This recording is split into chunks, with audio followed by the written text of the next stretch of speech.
RCF.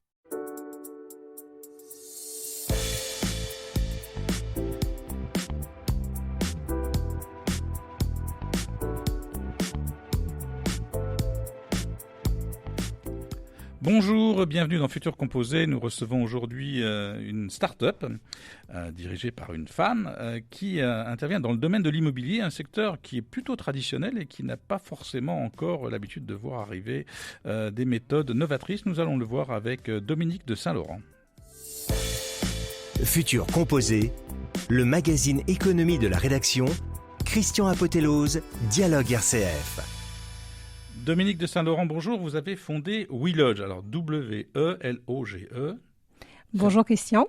Ça veut dire nous logeons, c'est ça ? C'est ça. En provençal ? C'est exactement ça. Et votre concept, ça consiste, si j'ai bien compris, à faire que les biens qui sont mis sur le marché soient des biens vendables. Donc vous intervenez sur la qualité du bien, vous investissez sur le bien, de façon à ce que sur le marché, il se vende mieux, plus rapidement et plus cher.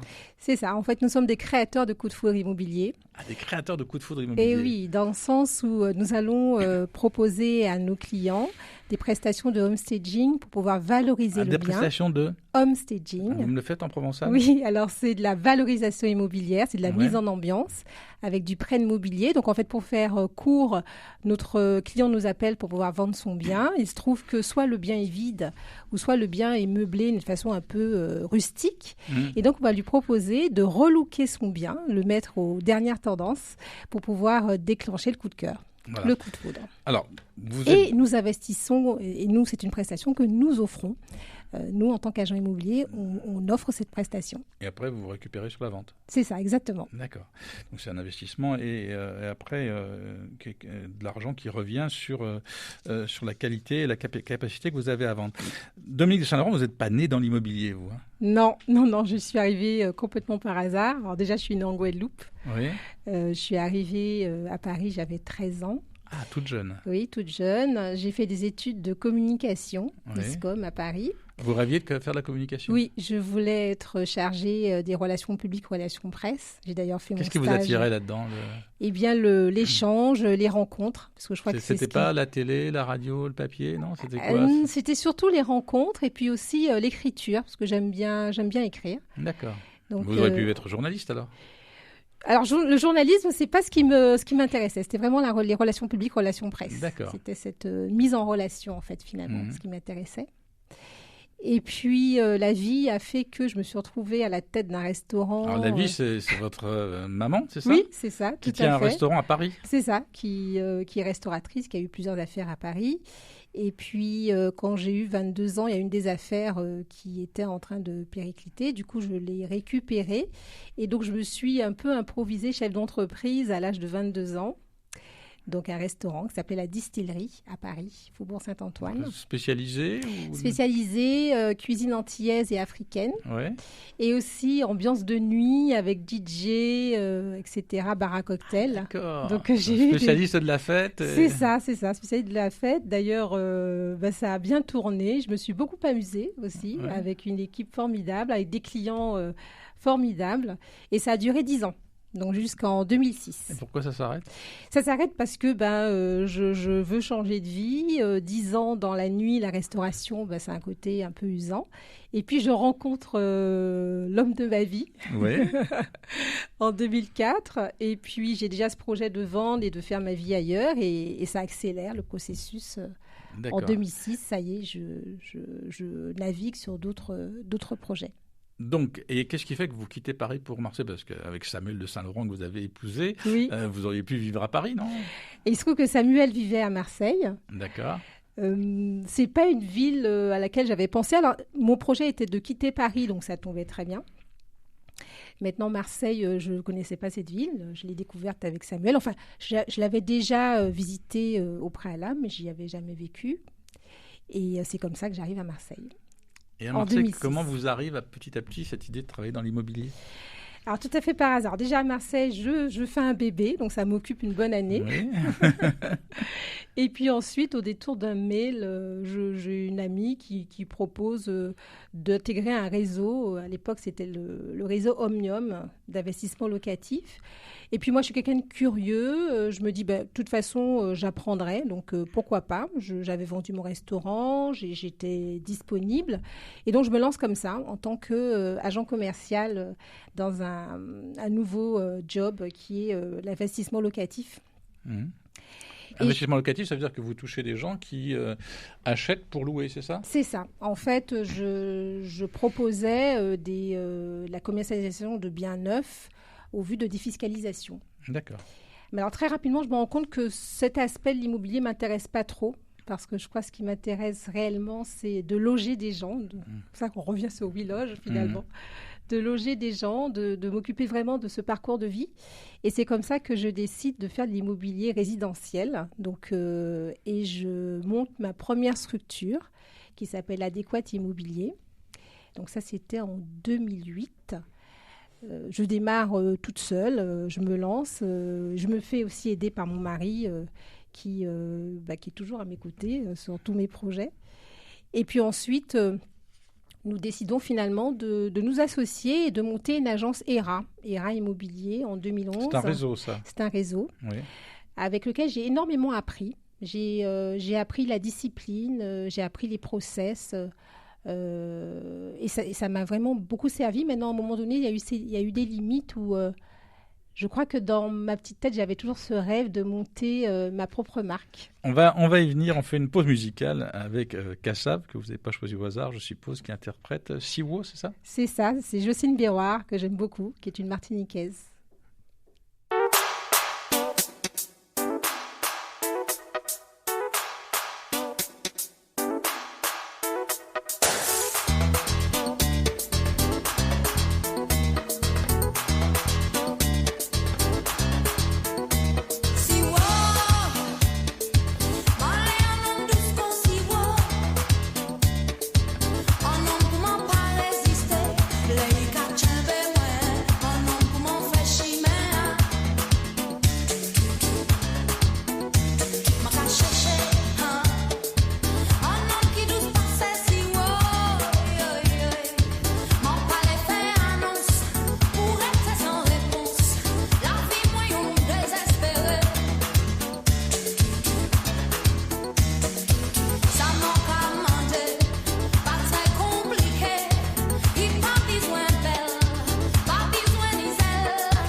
Vous écoutiez Siwo, interprété par Kassav.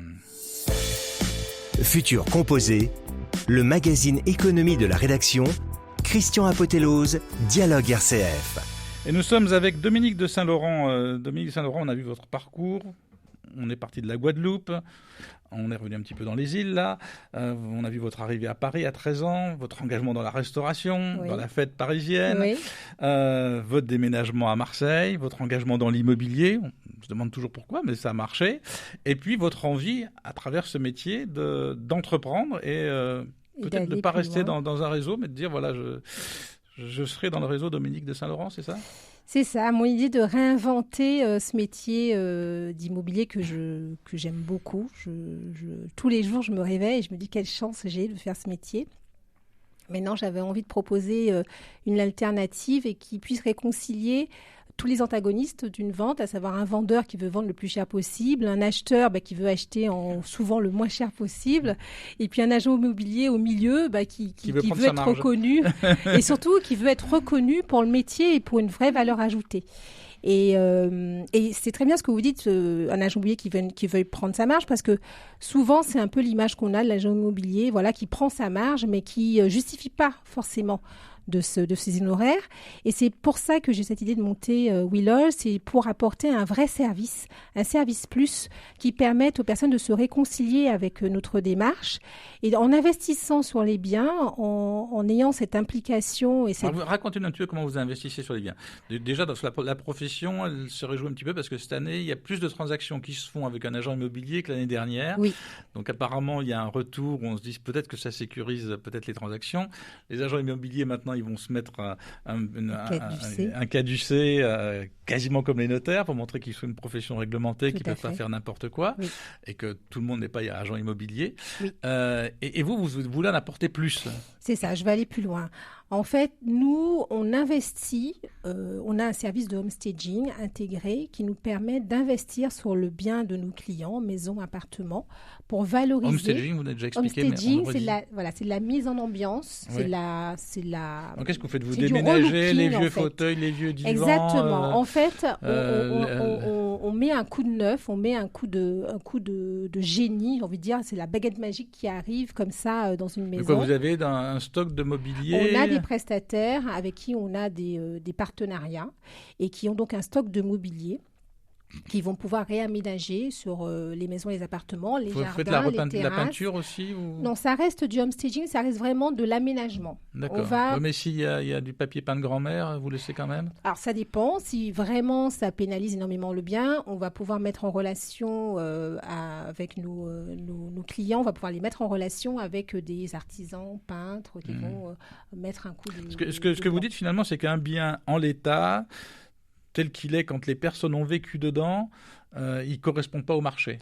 C'est ça, c'est-à-dire que les gens, il faut qu'ils comprennent que leur bien devient un produit marketing et donc il faut qu'il plaise au plus grand nombre.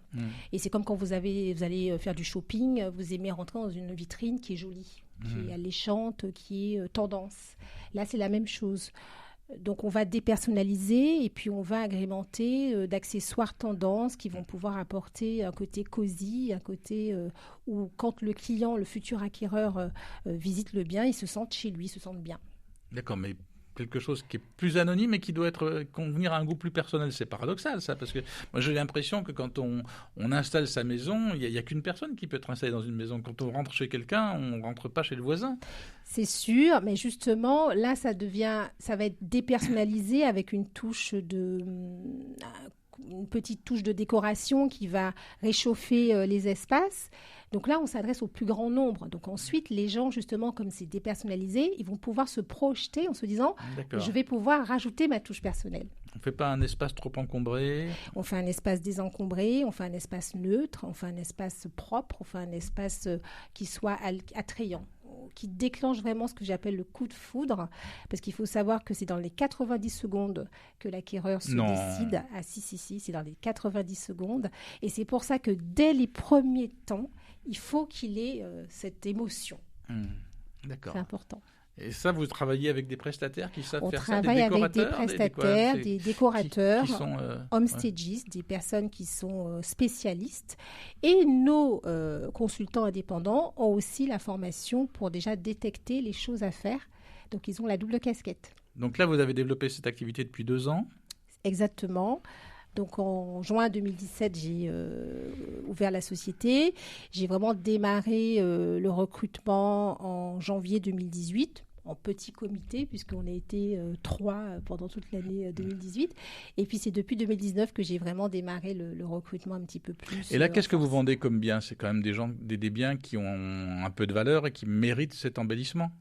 Oui, En fait, on a une gamme Vous êtes de sur prix. quel panier moyen à peu On près? est sur un panier moyen autour des 300 000 euros. D'accord. Autour des 300 000 euros. On a des biens en ce moment, jusqu'à 1,2 million. Ah oui.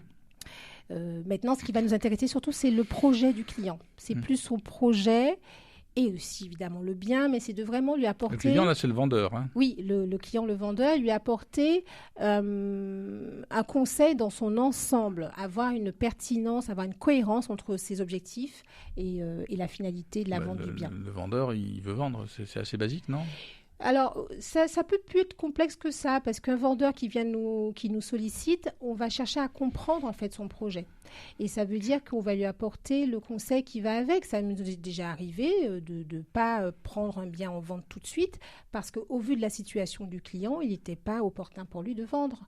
Et donc, il nous a rappelé, mais il fallait mieux qu'il attende 1 an avant de vendre. Donc, en fait, on a cette approche, on va vraiment comprendre le projet et lui apporter le conseil adapté à ses objectifs. Mais une agence comme la vôtre, elle fait combien de transactions par an, par exemple? Alors là, on a ouvert donc en juin 2017. 2018, je ne compte pas parce que c'était le démarrage. Aujourd'hui, on est à 70 ventes. Oui.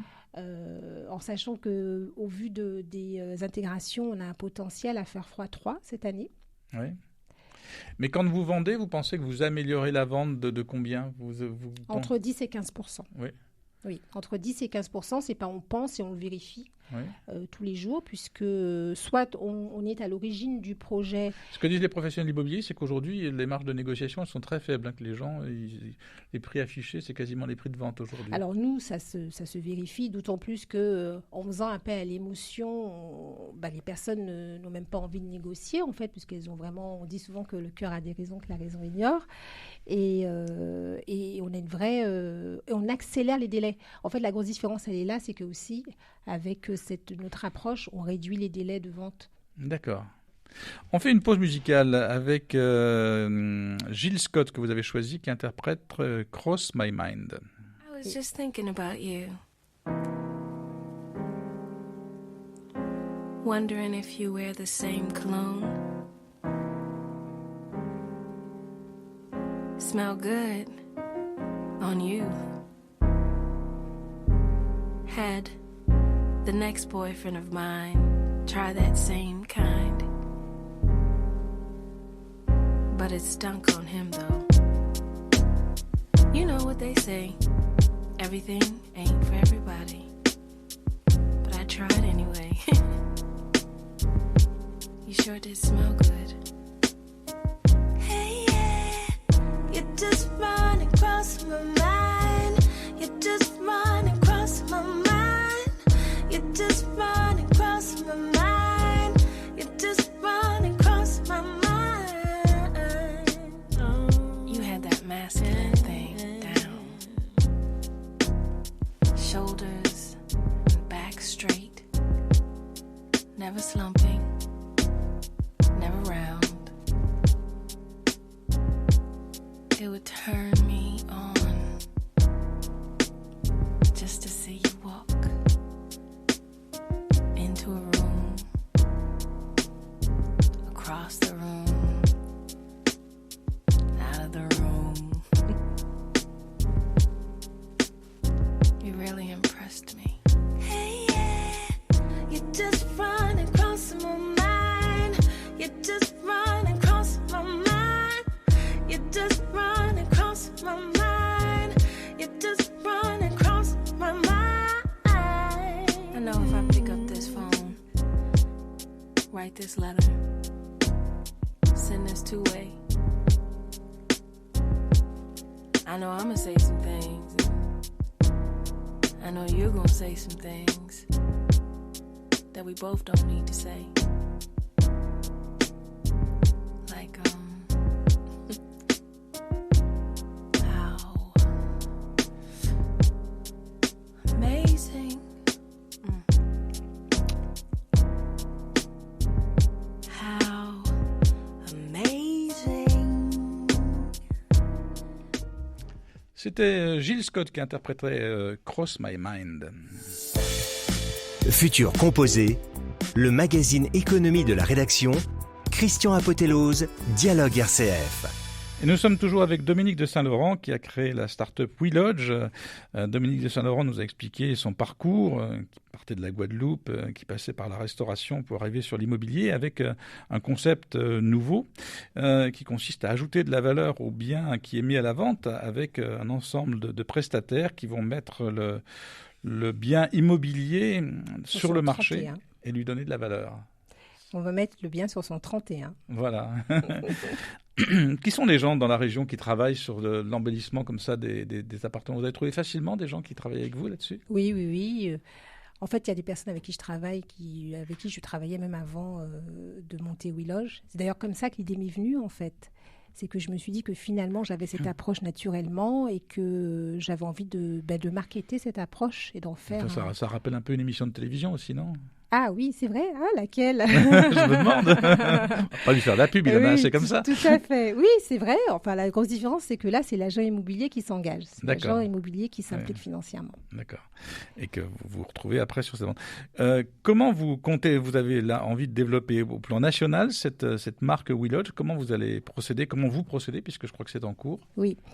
Alors, on se développe en réseau d'agents indépendants. Donc, ce sont des contrats d'agents commerciaux.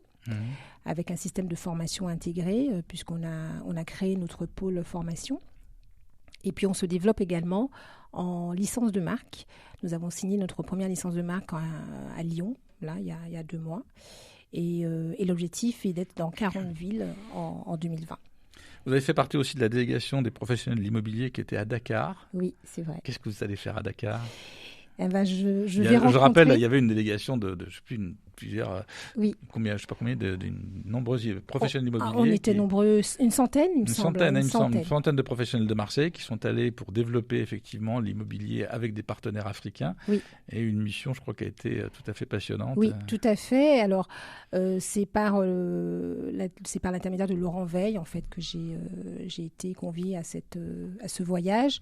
Ça a été très enrichissant. J'étais loin d'imaginer qu'il y ait autant de ressources, en fait, autant d'opportunités, des rencontres très enrichissantes. Alors, c'est rigolo parce qu'en fait, il faut aller à Dakar pour rencontrer des gens qui habitent à Marseille. Oui, qui c'est sont souvent à côté. les missions à l'étranger qui font les plus de rapprochements. C'est ça, qui rapproche les gens. Et j'en reviens vraiment enrichie avec beaucoup d'idées et de nouvelles relations. Donc, je suis vraiment ravie. Votre choix de développement, c'est un développement qui tient compte de votre histoire, de vos valeurs aussi. Qu'est-ce que vous trouvez dans ce métier? Dans ce métier, je trouve surtout la rencontre. C'est ce qui m'anime, en fait. Je dis souvent, je suis plus intéressée par les gens que par leurs biens. Enfin, les biens m'intéressent aussi, bien sûr, mais ce qui m'intéresse, c'est ce parcours de vie, c'est d'intervenir justement dans un moment qui est vraiment très important. C'est pour ça que la résidence principale, c'est ce qui m'intéresse et que finalement l'investissement locatif, ça m'intéresse moins. C'est de dire que vendre un bien ou acheter un bien, c'est une étape importante dans la vie de chacun. Et au niveau de mes collaborateurs, ce qui me porte, c'est de leur apporter... Donc là, vous êtes combien maintenant? Donc on est 28 en tout. Donc là, il y a des salariés, c'est en nombre limité, c'est des gens qui sont auto-entrepreneurs, dont libéraux, indépendants. Dont 23 agents commerciaux. Oui. Pour la plupart des personnes en reconversion, des personnes qui n'avaient jamais fait d'immobilier, même des personnes qui n'avaient jamais fait de commercial de leur vie. Et c'est ça qui est intéressant. Un apprentissage un peu difficile, non, quand même? Non, parce que ce qui va faire notre point commun chez WeLodge, c'est cette envie d'aider les gens, en fait. Et c'est ce que je retrouve dans mes collaborateurs, c'est cette générosité, cette envie de partage. Et c'est ce qui nous soude au sein de l'équipe. Et c'est ce qui me porte aussi. C'est ma mission de vie, en fait. C'est de donner, de partager, d'apprendre aussi, parce qu'on apprend chaque jour. On rencontre des gens avec une histoire différente. Donc, à chaque fois qu'on croise quelqu'un, on apprend. Et c'est ce qui me porte vraiment de m'enrichir chaque jour avec des personnes et de pouvoir les faire progresser également. C'est l'aspect humain, mais dans la start-up, l'entreprise, c'est aussi la gestion, c'est aussi oui, le plan. C'est aussi le challenge de changer les codes. Vous n'avez pas appris ça dans vos formations en communication? Non, c'est vrai. Le compte de résultats, les tableaux de bord. Absolument. Alors, ça fait partie du job. Alors, c'est ce qui m'intéresse le moins, en fait, pour tout vous dire. Les tableaux de bord, etc. Je laisse les personnes bien plus initiées que moi sur ce sujet-là. là. C'est vrai que je suis un peu l'artiste, moi, dans ma casquette de chef d'entreprise. Mais non, ce qui est important, c'est de bien s'accompagner. Donc, j'ai les bonnes personnes autour de moi et là, je peux déléguer toute la partie chiffres et donc vraiment me concentrer sur l'humain. Votre développement, vous le voyez comment? Avec des gens qui, comme vous, ont ce sens-là? Parce que c'est pas facile de trouver des gens qui vous ressemblent ou des gens qui vous avez trouvé à Lyon, qui va développer votre marque à Lyon? Alors, c'est un couple de personnes qui sont à la base courtiers en financement, qu'on a rencontrés, qui nous ont approchés via les réseaux sociaux. On a pris du temps, on est allé les rencontrer à Lyon, on a fait plusieurs réunions. Et ce sont des gens qui partagent nos valeurs et c'est pour ça qu'on les a intégrés. D'accord. Le développement, vous le voyez sur d'autres grandes villes aussi plutôt? Oui, c'est plutôt urbain comme... Tout à fait. On est déjà en pourparlers pour Toulouse, Montpellier. On a aussi une très bonne touche pour Aix-en-Provence. Donc on est. Vous êtes basé à Marseille. Et le siège social est basé à Marseille. D'accord. Aujourd'hui, on est déjà présent dans le département 13 sur plusieurs villes. On est sur le Var avec. Quelle concurrence vous sentez par rapport à vous?